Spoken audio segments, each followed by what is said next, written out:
Get ready for a beautiful journey. It's Friends Day Fridays on Tea Time with Afternoon Social. We're steeping tales of fun stuff from adventure stories to tips and advice, one cup at a time. So grab your favorite tea, snuggle into your coziest nook, and join our terrific party. Good afternoon, and welcome back to Tea Time with Afternoon Social. I'm Teresa Lauterbach, your host, and this is Friends Day Fridays. And today, we're back with Dalene Higgins, who's owner of Elevate Finances, who's a financial coach, a host of Wealthy After 40 podcast. And she was with us yesterday and had some great information and sharing the story about being an entrepreneur and retiring at 50. So go back and see that video if you haven't.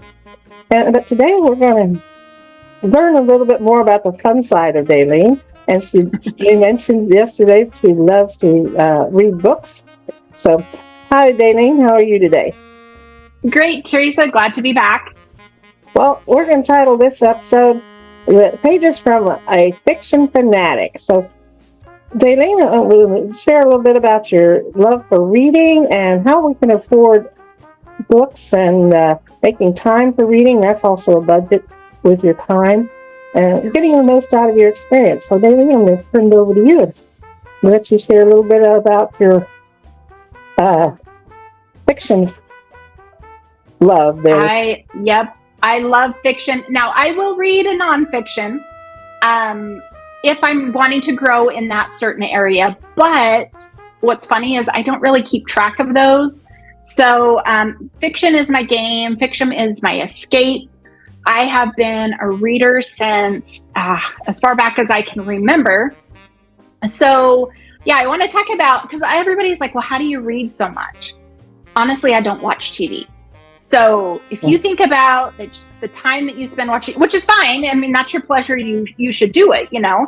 That's when I read, and I have all the time. And so becoming an entrepreneur, I've tried to make more time for that. But when I was working, I always would wake up, about 45 minutes before I needed to start getting ready. And it was really just to read a book, especially if it was a good book. I am not one that can stay up past dark and read until 2 a.m. My eyes get tired. I shut down. So I get up early. I set the alarm. I get up early and I read. So when I was working, that's what I'd do. I'd get up and read in the morning. And sometimes it was hard to put it down to go get ready, to make it to work on time because you're in such a good spot.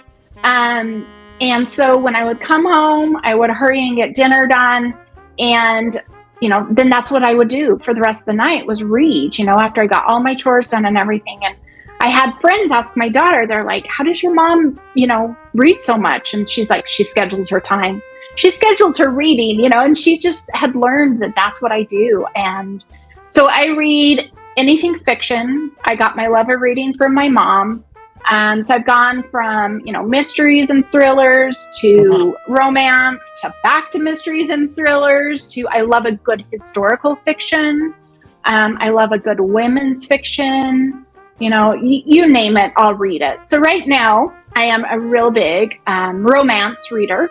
My niece, who is just 30, she's also picked up the bug, and she's consuming books almost as much as I am.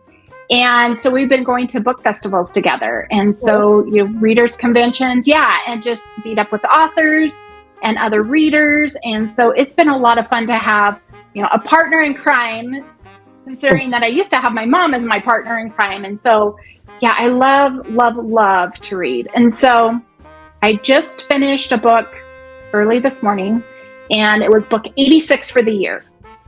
Wow. And so I share with people, I'm like, if I had to buy those books, paperbacks are, I don't even know what they cost now, $12.99, right? Probably is an average. And so I use a Kindle. I have been an adopter of the Kindle since the first one came out. And so, reading on there, so they're a little less expensive on there. But as being a romance reader, I've picked up their Kindle Unlimited. And so it's a subscription you pay, and you read as many as you can, as you want for that time period. So I found that. But then there's also a bunch of websites I've come across. BookBub is one, Book Gorilla is another. Book Riot Deals has some. So they'll send you the Kindle deals of the day, and I can pick up books anywhere from, there are free ones, but anywhere from 99 cents to finding a brand new release, and maybe being about a year old, to be $5.99. And so that has been able to afford me to read some of those things. I know a lot of people are like, well, what about your library? So my town I live in is a college town, and the library is located blocks away from campus and right in the midst of all the off-campus housing. And so it is used a lot. So if you're looking for, those new releases, those big ones that everybody wants, you'll never get them, Right. So I do use the library once in a while. I requested a book that's not part of a series, and I think I'm on like a 26-week wait. I don't even know where I'm down to now. And so I will do that frequently. And then audiobooks I'll grab from there. I'm in 2 book clubs, so I try to grab those there because typically we read something just a little bit older, so the availability is there. But I've also with audiobooks, and I don't prefer audiobooks, but I do try to listen to them when I'm exercising or doing some cleaning or whatever.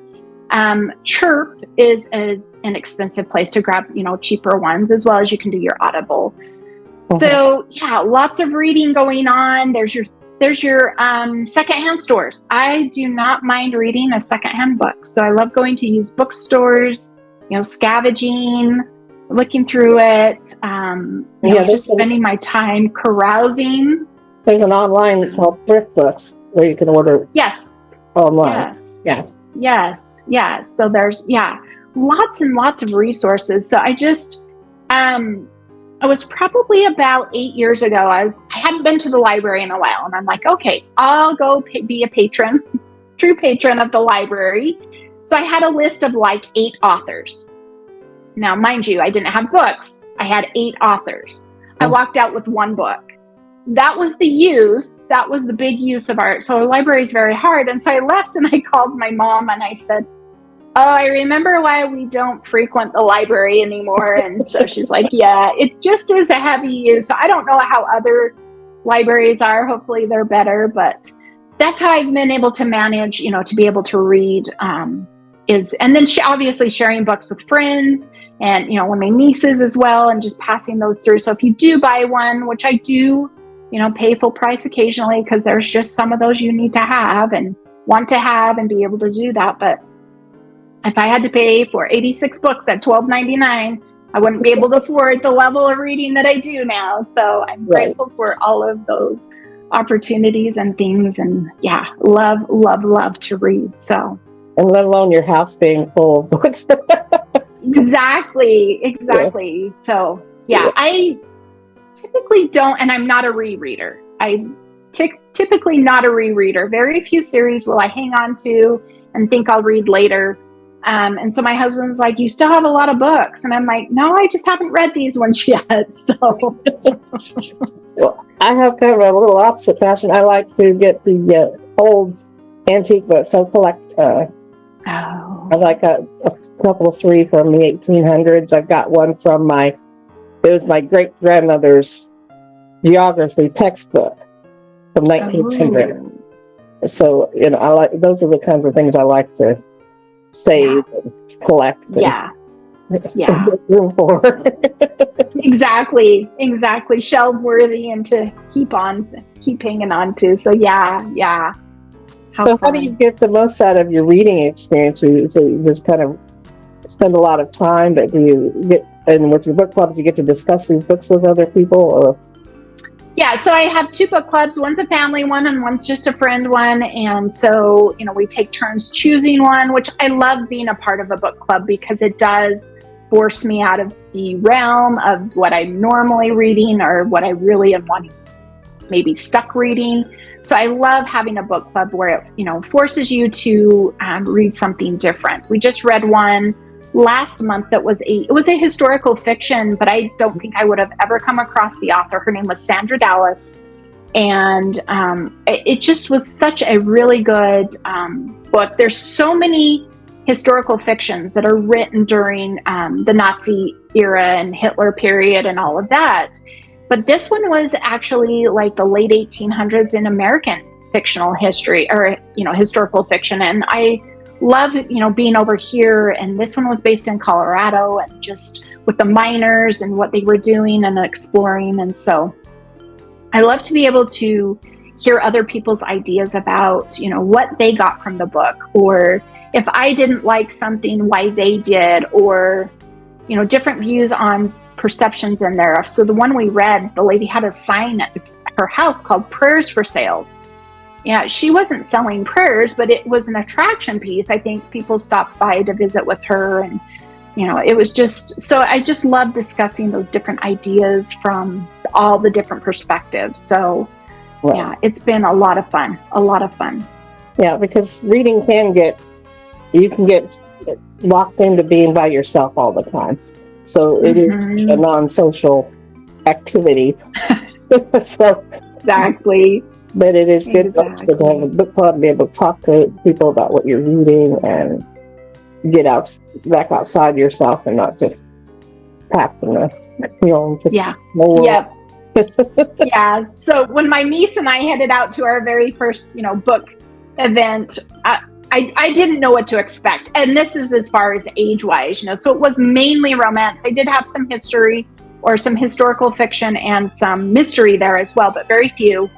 And so I'm like, okay, are you going to be on the younger side and I'm going to be on the older side? And she's like, I don't know. And no, she was actually on the younger side. There were very few, but there was, a lot. It was such a diverse age range of all of these readers and what they were reading. But to be able to go sit on panels with authors and, because I always get told, you read a lot, you should write a book. And I'm like, well, that's not the way it really works. Right. But listening to these authors and they, their ideas and, oh, that's how I came up with this idea. And well, how did you come up with this? And just, them sharing how they built their small towns, if that's what they're writing about, or how they built their characters to be such diverse or, different things. How did you decide that? Well, I just, and them just sharing that was just a lot of fun to be, even engross you more. But yeah, like you said, keep it so it's not just a introvert, which I am,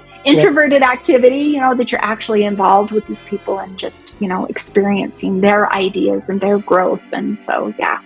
Right.